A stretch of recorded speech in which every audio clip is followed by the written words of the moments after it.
اعوذ باللہ من الشیطان الرجیم بسم اللہ الرحمن الرحیم رب اشرح لی صدری ویسر لی امری واحلل عقدۃ من لسانی یفقہوا قولی۔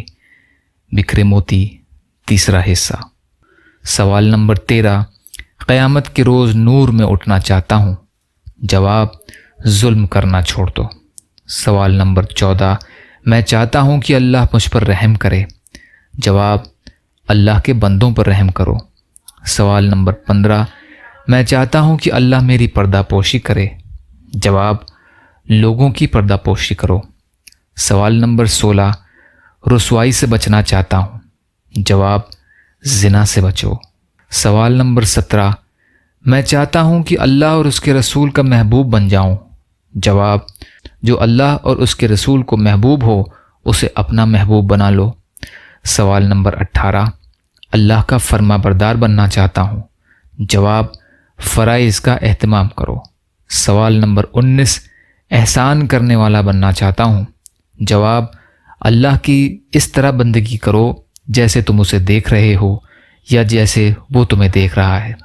سوال نمبر 20، یا رسول اللہ کیا چیز گناہوں سے معافی دلائے گی، جواب آنسو، عاجزی اور بیماری۔ آنسو، عاجزی اور بیماری۔ سوال نمبر 21، کیا چیز جہنم کی آگ کو ٹھنڈا کرے گی، جواب دنیا کی مصیبتوں پر صبر۔ سوال نمبر 22، اللہ کے غصے کو کیا چیز ٹھنڈا کرے گی، جواب چپ کے صدقہ اور صلہ رحمی۔ سوال نمبر 23، سب سے بڑی برائی کیا ہے، جواب برے اخلاق اور بخل یعنی کنجوسی۔ سوال نمبر 24، سب سے بڑی اچھائی کیا ہے، جواب اچھے اخلاق، تواضع اور صبر۔ سوال نمبر 25، اللہ کے غصے سے بچنا چاہتا ہوں، جواب لوگوں پر غصہ کرنا چھوڑ دو۔ کنز العمال اور مسند احمد۔ یا اللہ ہم سب کو کہنے سننے سے زیادہ عمل کی توفیق عطا فرما۔ یا اللہ مظلوم فلسطینیوں کی، کشمیریوں کی، روہنگیا مسلمانوں کی اور مسلمان جہاں بھی پریشان حال ہیں، ظالموں کے ظلم کا شکار ہیں، آپ ان کی بھرپور مدد فرمائیے۔ ہم سب کو اپنی استطاعت کے بقدر اپنا حق ادا کرنے والا بنائیے۔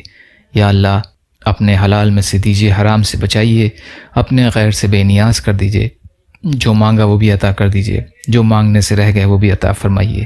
اللہم لا تسلط علینا من لا یرحمنا ولا یخافک فینا، اللہم اجرنی فی مصیبتی واخلف لی خیرا منہا، ربنا تقبل منا انک انت السمیع العلیم برحمتک یا ارحم الراحمین، لا الہ الا اللہ محمد رسول اللہ۔ السلام علیکم۔